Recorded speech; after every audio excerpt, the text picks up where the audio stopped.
What do we got, guys? Fine. Should I go? What's up? Okay, so I'll start with this. I was at Star Wars Celebration Aww. when you got introduced, and I remember it was just this big, it was this big thing, and what was that experience like walking out there, and the things just the joy from you when you first walked out, and now that you're part of the Star Wars universe. Really overwhelming. Oh, I'm sorry.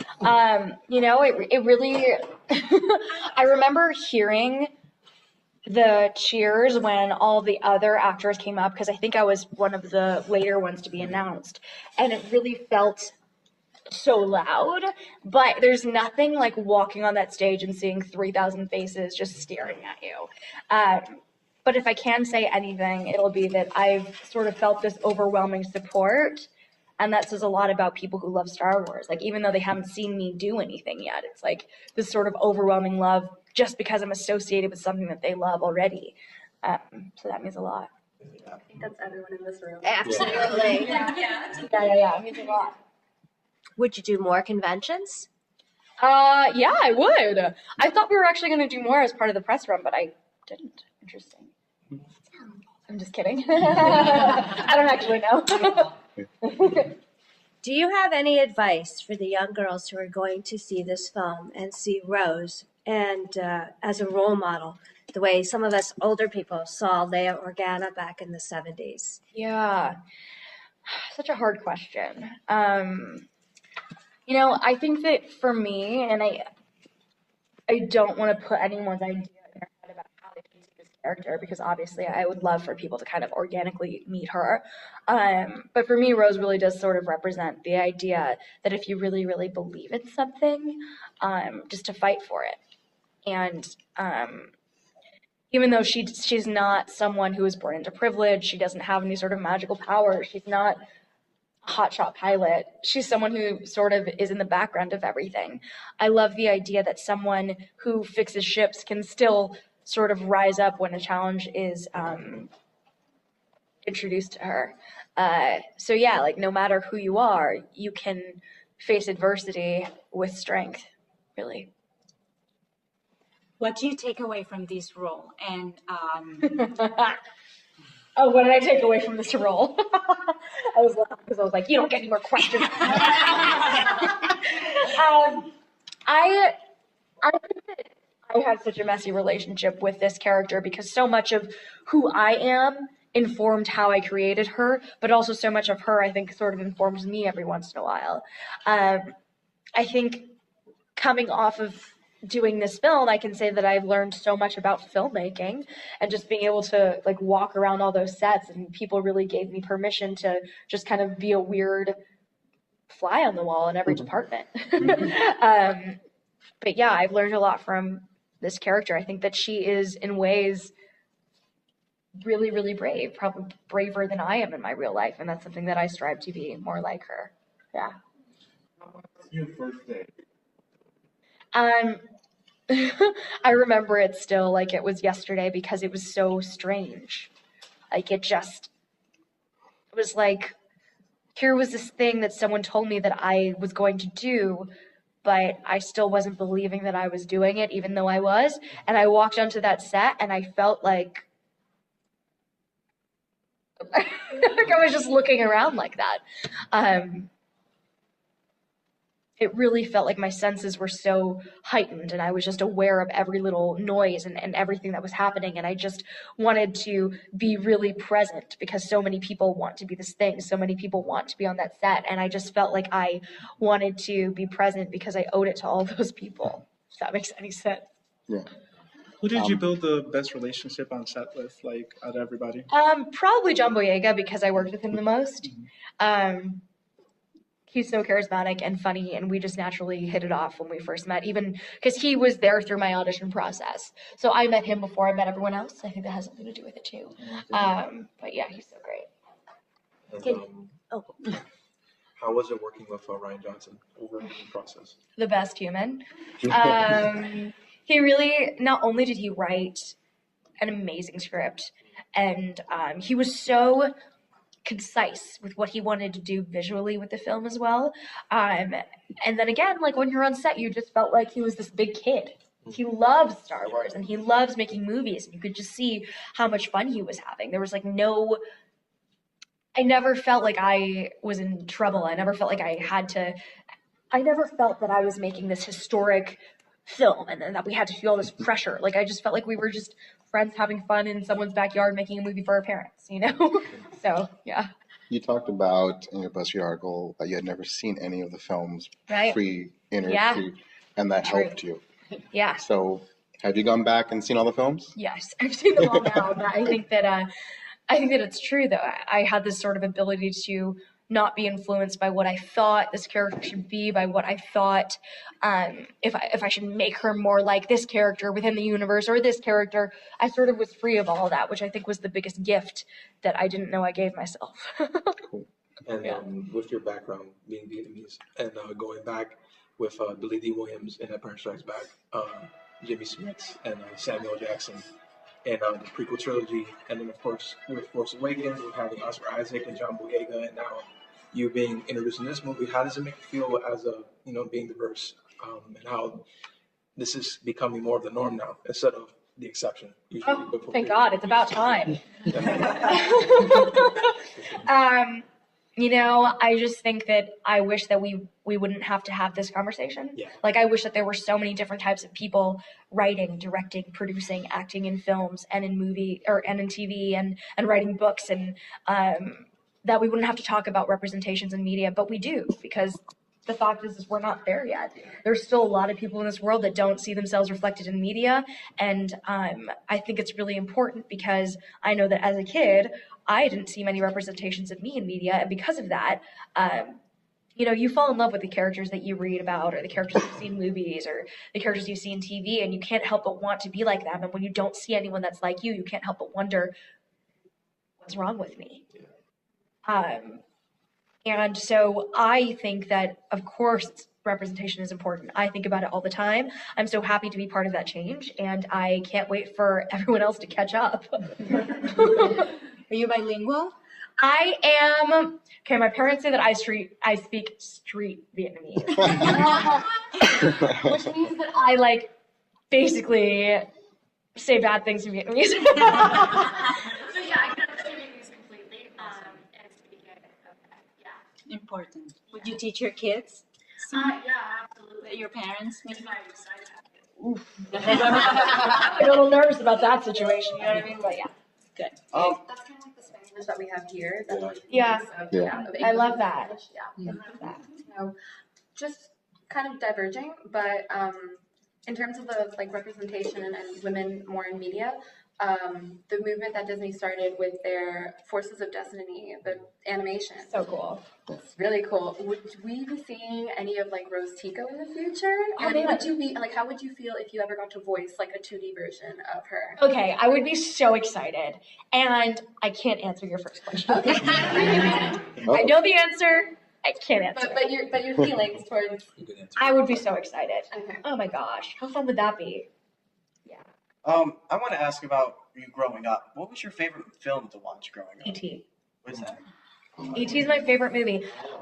Still, I think that it's such an incredible movie. I love any type of movie that deals with science fiction or magical realism. I also love that at its core, the principle of that movie is just this little kid who loves this thing that he doesn't quite understand, and how powerful that is to love something without having to understand it. All the adults in that film, when they find out that E.T. is there, they're all trying to accept him, find out scientifically what it means, and solve him some sort of math problem. But here's this kid that just loves him without having to question it. And I think that is such an important principle that I think that we need to do more of that. Yeah.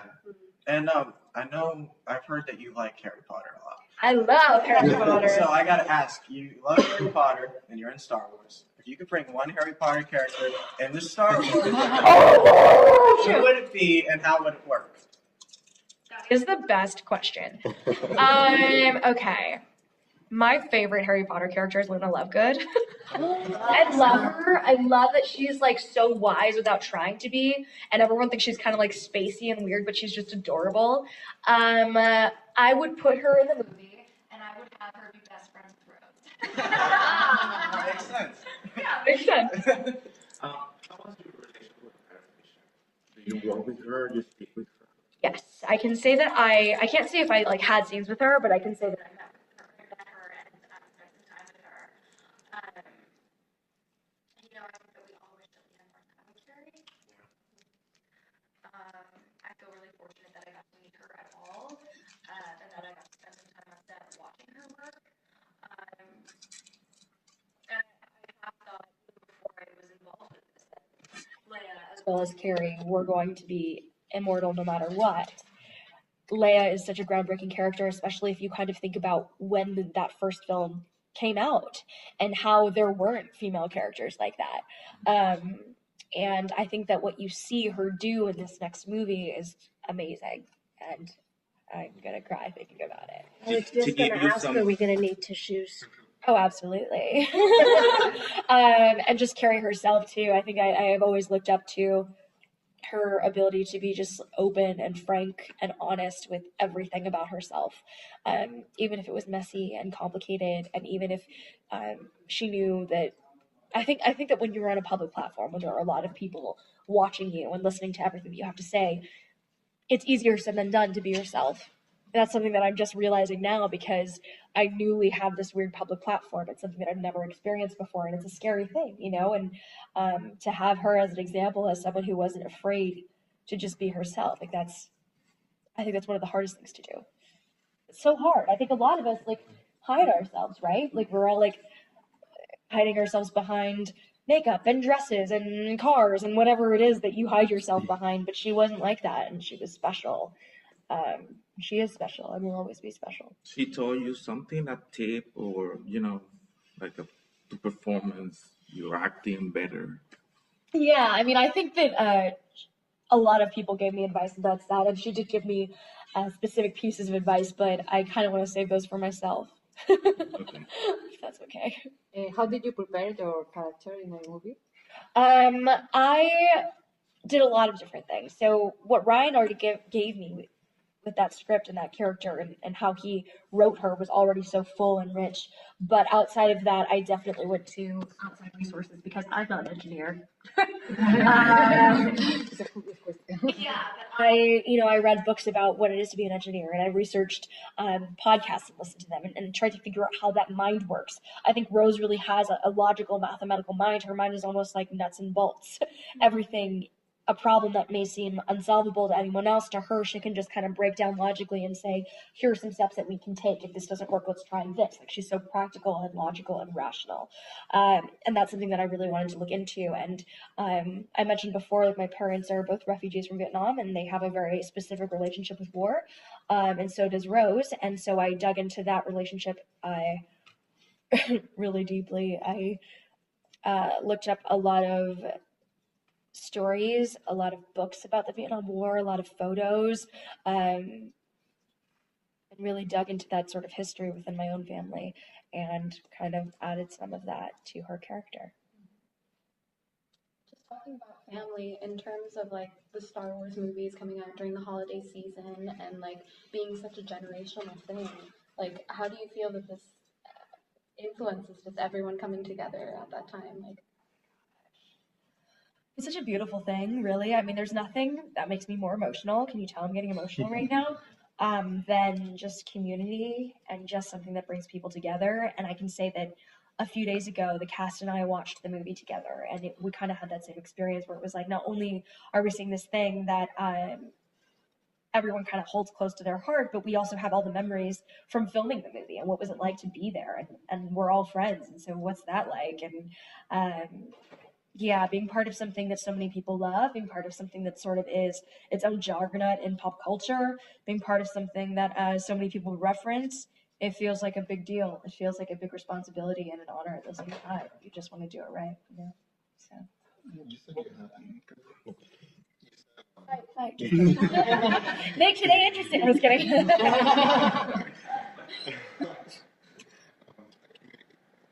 Absolutely. You had to keep this role secret. Yeah.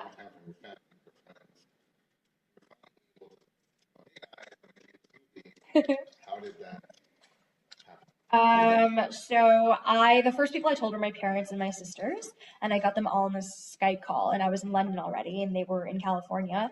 So I told them first, and then a lot of my best friends, who I couldn't tell until the day before the press release came out, I called them on the phone, and told them, and a lot of people were just crying and excited and just like shocked, and some of them were like, yeah, okay.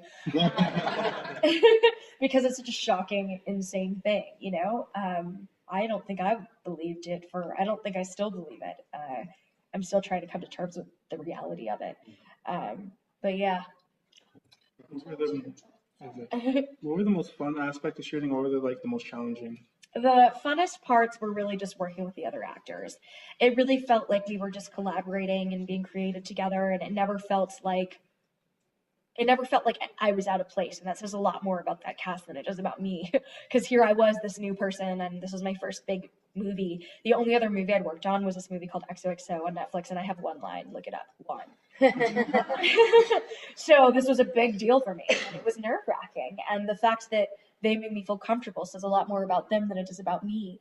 I think the hardest thing about working on that film was finding a way to concentrate and be able to, put your mind in a place where you can do honest, authentic work, but then also be like, oh my God, take the review. Or like, oh my God. You have to find a way to concentrate and then also give yourself moments of, oh my God, this is crazy. So finding a balance there, I think, was kind of challenging, but also part of the fun of it. What is next for you? I actually am just going to ride out the Star Wars train for a while. That's smart. Yeah. That's a pretty picture. Yeah, so I'm gonna wait for this movie to come out, probably put my head like under a rock for like a week. And then we'll see what happens. I'll let you know. How does it feel to see your face on all of these Yeah. figures and dolls? So weird. It's so weird. Because I look at this thing and I know the outfit because I wore it for so long, but I don't associate it with myself, if that makes any sense. Yeah, like I'm like, it's me, but it's not me. So every time I look at it, it's almost like I'm trying to solve an equation because it's very out of body experience. Were your parents happy that you decided to be an actress, or they wanted you to be something? Not immediately. I mean, when I initially told them I wanted to be an actor, they thought I was insane. I thought I was insane. Yeah, I mean, I think you have to understand too, like where my parents come from and having that sort of culture. If any of you have parents that come from a different country, I think it's really hard because they sort of risked their whole life. Yeah, they risked their whole lives to get you to a place where you could just have the luxury of security. Yeah, that's such a luxury, right? And so to be like, oh, I'm gonna go be an actor, they were just like, In a movie like Star Wars. well, yeah, imagine before I got the movie, they were like, okay, have fun not having any money, which was true for like 8 years. So That's follow your dreams. What do you say about that now? I don't regret any of it. I really do believe that when there was a point, I think there's always a moment or a few moments when you're pursuing something that you don't know, that feels impossible and it feels so far away, and you're working. At one point I was working 4 jobs to make it work, and I think that anytime you are doing that, there's moments of doubt and there's moments of like, okay, I have to come to terms with the fact that I might for the next 40 years of my life never be in a place where I'm financially stable because I'm pursuing something that is impossible. Mm-hmm. And I remember making that decision and really thinking to myself, I was happy. Like, even though I was working this 40-hour-a-week job and also auditioning 2 to 3 times a day and also like writing at night and doing improv at night and rehearsing for auditions for the next day at night, I still thought to myself that at least I was doing what I loved, and I owed that to my parents. They saw it in a different way. They saw it in a way where they were like, why would you not choose something secure? We risked our lives so that you could have a comfortable life. And I saw it in a way where I couldn't bear to think that I would settle for something that didn't make me happy, because they had basically lived their whole lives to get me to a point where I could have a choice. And if I had chose something that left me feeling unsatisfied, it to me would feel like a disservice to them and their parents. So yeah. What was your biggest inspiration to get into acting? Did you see a movie or did you see an actor or actress? I want to be just like that. Wow. I don't know that there was a specific actor that I wanted to be like. I know that I've always loved stories. Like ever since I was really little, I have loved books. I've loved plays. I loved movies. I think telling stories has been the one true love story in my life. Always. I've learned so much from characters, and I think that so many people do. And I think that especially when you're in a situation where you might not be able to like travel the world, you might not be able to meet all these different types of people, but the types of characters that we see in movies and in film and in TV really do inform us and inform our worldviews sometimes. And I think that it's so important. I think stories are so influential, and they can open the eyes and minds of people that don't even necessarily know that they are opening their minds to something different. So I think that's the reason why I wanted to be an actor. And I know this next question might be very controversial, but especially Ooh, I am ready. Hold on, let me roll up my sleeve. So, are you yes on porgs or no on porgs? Oh, I am pro porg. Don't tell me I'm anti porg. I'm working on him. It's a thing, but I'm gonna try and make him like that. We'll see. I got one too. Yeah. Okay, this is gonna be a funny one. Can you do any impressions of Star Wars characters? I can. I can do a porg. Ready? Yeah. But he has really good impressions. John. He's Really? great at impressions. If you ever interview him, you have to ask him to. Can you do a Wookiee? He can do a lot of stuff. He's really great. Can you do an impression of John? His accent. You mean his accent that sounds like my American accent? I'm gonna leave the impressions of John because he's just so good at them. You gotta make him. Okay, I'm gonna have him come here and do this. I'm gonna say Kelly said you can do all the impressions. of Yep. Star Wars. And then you guys just go down the line and say different characters. Yeah, basically. Yeah. Perfect. What else we got? Are we done? You bored me. I don't know.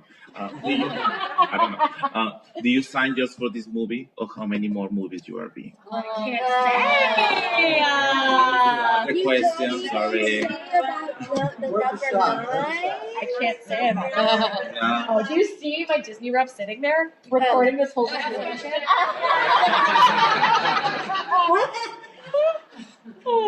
Because I know Disney, they say they are coming with 3 movies, so this is the second one. Then no. Okay. I got nothing. You don't mess with the mouse. But in all seriousness, Do you have anything other than Star Wars and Harry Potter that you're nerdy about? Game of Thrones. I love Lord of the Rings. I love. So you guys, I met Andy Serkis, and I like. He's so amazing. Oh my god. You see the face I just made? Like, truly, I'm a huge. I watch Lord of the Rings like 15 times a year. It's embarrassing. Like a lot. Is it not embarrassing? I just love it. I love it, but I also love Game of Thrones. What else? I love Stranger Things. And then I also love all those Spielberg 80s movies. You know, the Goonies. Big Spielberg fan. The Goonies, which I literally just watched last night. Hook, love Hook. Oh yeah, Macaroni, love that. Yeah, so. You're one of us. Am I? Yes, you're one of us. Are we good? Thank you so much, you guys.